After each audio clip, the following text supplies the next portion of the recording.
just to come back and give you a little heads up, this is our review. I'm currently at base right now, and we just turned everything in, and I get to show you what our missions report looks like. So it took us 13 minutes, 35 seconds, and 41 tenths of a second to complete our goal. We have all of these items here that I can show you. I'm currently on a regular system. It's just a physical interface, and we've got all of these items that our Central Intelligence and Resource Management Group has actually gone through, collected. They have cataloged everything, and now I'm getting my return. So these are what we've gotten. So we got a Vespoid shell, Vespoid wing, monster fluid. So monster fluid's an interesting one.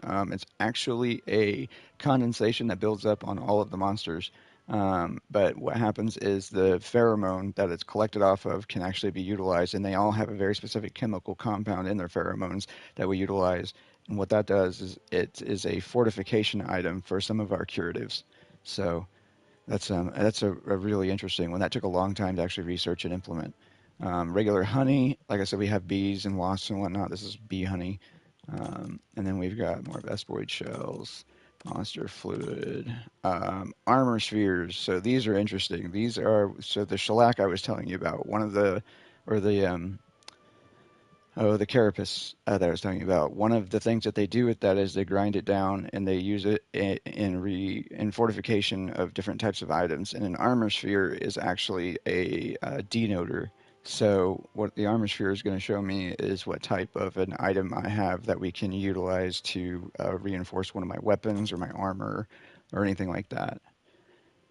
Monster bones, bitter bugs, mandragora. I was surprised to be told that they have mandragora here because mandragora is actually very difficult to grow. It's um, one of like the top 10 most difficult types of mushrooms to grow or fungi because of the environment that it's required to grow in, the type of nutrients, and also the bloom time. So the bloom time is what's most important because if you don't catch it during the bloom time, you're actually going to deal with just a population of fungi that dies out because they are generational.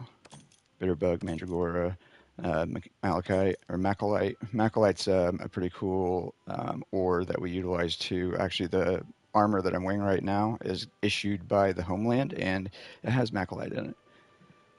More monster fluid and Vespoid. So these special rewards, these are what our voucher tokens get. So they have a surplus supply of items and they will match mine 1-for-1. So when I actually complete this with one of my vouchers, I can get a 1-for-1 return on some of the items. And some herbs I got, and an ancient bone. Ancient bones, they call them ancient bones because they reach a certain age. That's all the reason they call them ancient. They were here long before any of the denizens were, and when we collect them, they're almost petrified, but not quite.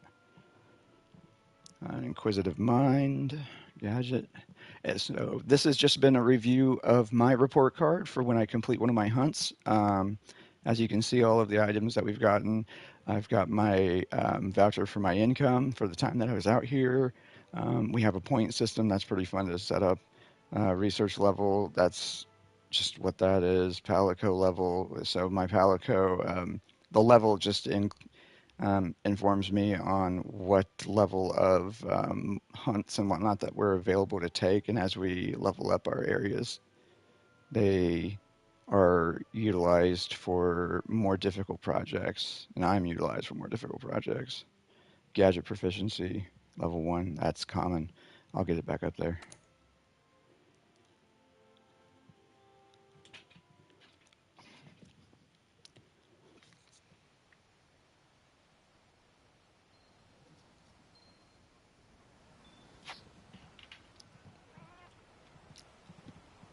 All right, I'm back at the gate, turned back on, and I'm going to go ahead and head out, and I will see you guys later.